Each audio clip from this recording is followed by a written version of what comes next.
Proper planning, একটা long time যাবে একটা ট্রিটমেন্ট, একটা ফুল মাউথ রিহ্যাবিলিটেশনের মাধ্যমে পুরো মুখের দায়িত্ব নিতে গেলে পুরো ট্রিটমেন্ট প্ল্যান করতে আমার যা যা ধরনের ডায়াগনস্টিক ফ্যাসিলিটিস প্রয়োজন আমরা সবগুলোই এখানে নেব। এখানের সাথে শেয়ার করে রাখি যে ফুল মাউথ রিহ্যাবিলিটেশন প্রোগ্রামে আমরা একই সাথে তিনটা বিষয়ে কাজ করব। একটা হচ্ছে ফাংশন, একটা হচ্ছে হেলথ, একটা হচ্ছে অ্যাস্থেটিক।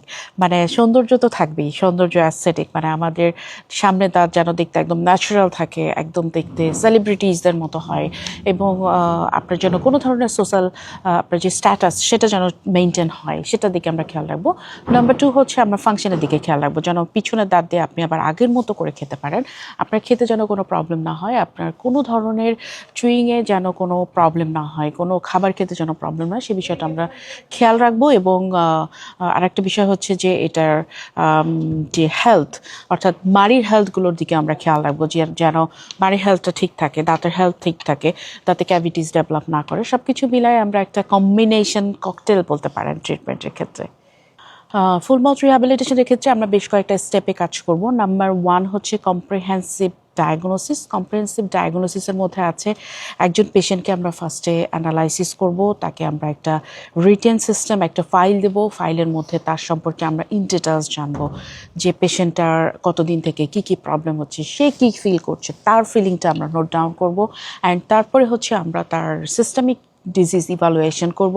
সিস্টেমিক মানে হচ্ছে পেশেন্টটার হচ্ছে কোনো ধরনের ডায়াবেটিস আছে কিনা, হার্ট ডিজিজ আছে কিনা, বা তার কিডনির ফেলিওর আছে কিনা, তার লিভার ফাংশন ঠিক আছে কিনা, বা তার কোনো ধরনের ব্লিডিং ডিসঅর্ডার আছে কিনা, পেশেন্টটা প্রেগনেন্ট কিনা, পেশেন্টটার অন্যান্য আদার্স কোনো মেন্টাল স্ট্যাটাস, কোনো মেন্টাল কোনো ডিজিজ আছে কিনা, সার্বিক সিস্টেমিক ডিজিজ আমরা ইভালুয়েশন করে আমরা যে সমস্ত আমরা ডক্টররা আগে দেখব, ক্লিনিক্যালি তার পুরো মুখের চিত্রটা দেখার পর আমাদের কাছে যেই দাঁতগুলো মনে হবে যে আমাদের এই দাঁতগুলোতে আমাদের পেরিয়াপাইকাল এক্সরে প্রয়োজন, সো আমরা তখন পেরিয়াপাইকাল এক্সরে আমরা নোট করব অ্যান্ড পেরিয়াপাইকাল এক্সরে নেব, এবং দেন আমরা একটা ফুল মুখের এক্সরে, যেটা আমরা বলি ওপিজি করব। প্রয়োজনে যদি আমরা ডক্টররা মনে করি যে এই পেশেন্টের কোনো একটা সিবিসিটি করার প্রয়োজন, আমরা সেটার জন্য করব। 3D স্ক্যান করার প্রয়োজন হলেও আমরা 3D স্ক্যান করব। মানে একটা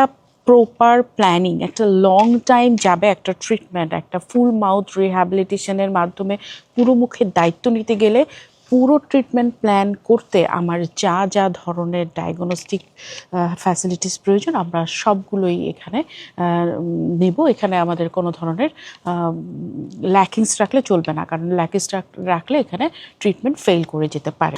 নাম্বার 2 হচ্ছে ফুল মাউথ রিহ্যাবিলিটেশনের ক্ষেত্রে ট্রিটমেন্ট প্ল্যানিং ফেজটা ভীষণ ইম্পর্টেন্ট, কারণ ট্রিটমেন্ট প্ল্যানিং ফেজ যত বেশি পারফেক্ট হবে তত বেশি আমরা সুন্দরভাবে ট্রিটমেন্ট প্ল্যান করতে পারবো। মেডিকেলের ভাষায় আমরা যেটা বলি vertical dimension analysis, occlusal plane correction, diagnostic workshop, digital smile design, mockup trial করা। সো এই প্রসিজিওরগুলো আমরা খুব কারেক্টভাবে করার চেষ্টা করব, এবং এর মাধ্যমে পেশেন্ট কী ধরনের ট্রিটমেন্ট পেতে যাচ্ছে তার একটা আইডিয়া সে আগে থেকে পাবে। এবং যেহেতু আমাদের ডক্টর জান্নাত ফেরদৌস ডেন্টালে আমরা যে ধরনের কাজগুলো করেছি সেগুলো এই প্রজেক্টের আন্ডারে তাকে আমরা শো করব যে আপনার কেসটা ঠিক এরকমভাবে এরকমের দিকে যাবে, তাতে করে সে একটা ভিজুয়াল একটা আইডিয়া পাবে যে তার দাঁতগুলো কীরকম হবে ট্রিটমেন্টের পর।